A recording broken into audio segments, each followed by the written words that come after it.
دشمن حیدر کرار خدا کا دشمن، دشمن رب کا نبی سے نہیں کوئی بندھن،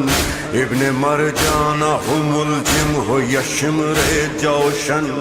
عرش اور فرش پہ دوزخ کا یہی ہے ایندھن، لب قرآن سے ان لوگوں پہ لعنت اتری، ان کی نسلوں میں علی سے نہ محبت اتری، لعنت اللہ علی اعدائک یا علی، لعنت اللہ علی اعدائک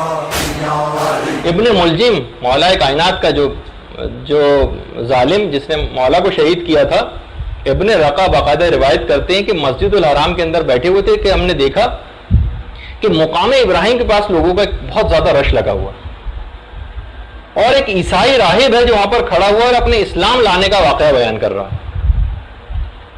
وجہ بیان کر رہا ہے کہ میں کیوں مسلمان ہوں۔ کہنے لگا کہ میں ایک دفعہ سومیا ایک جگہ ہے وہاں پر گیا ہوا تھا،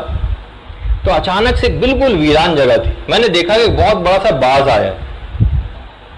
اور اس نے باز نے آ کر بہت ہی بڑا جائنٹ سائز ایک باز آیا، اس نے آ کر قے کی، اس قے کے اندر 1/4 انسان باہر نکلا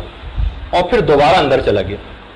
پھر اس نے پھر دوبارہ قے کی، وہ پھر باہر آیا، پھر اندر چلا گیا، یہاں تک کہ چوتھی قے میں وہ پورا آدمی باہر نکل کے گر گیا۔ اچانک سے میں نے دیکھا کہ شکاری باز آیا ایک بہت بڑا، اور اس نے چونچے مار مار کر اس کو ہلاک کر دیا،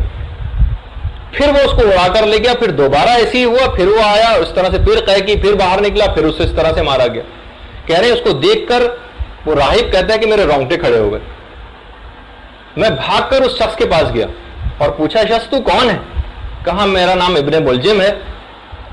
اور میں نے علی کو قتل کیا تھا۔ اچھا عیسائی راہب اسے کیا پتا کہ علی کون ہے؟ کہا میں نے اس سے پوچھا کہ علی کون ہے؟ کہا کہ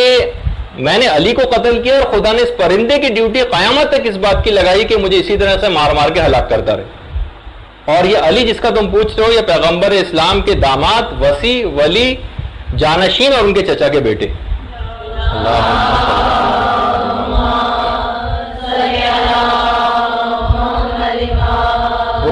کہتا ہے راہب کہ یہ واقعہ جب میں نے دیکھا تو جا کر پھر میں نے تحقیق کی، اور پھر اس کے بعد میں نے اسلام لایا، پھر حج کے موقع پر مقام ابراہیم کے پاس کھڑے ہو کر اپنے اسلام لانے کا واقعہ بیان کیا۔ قطب راوندی نے الخرائج والجرائم اس واقعے کو لکھا، اور بہار الانوار کے اندر علامہ مجلسی نے۔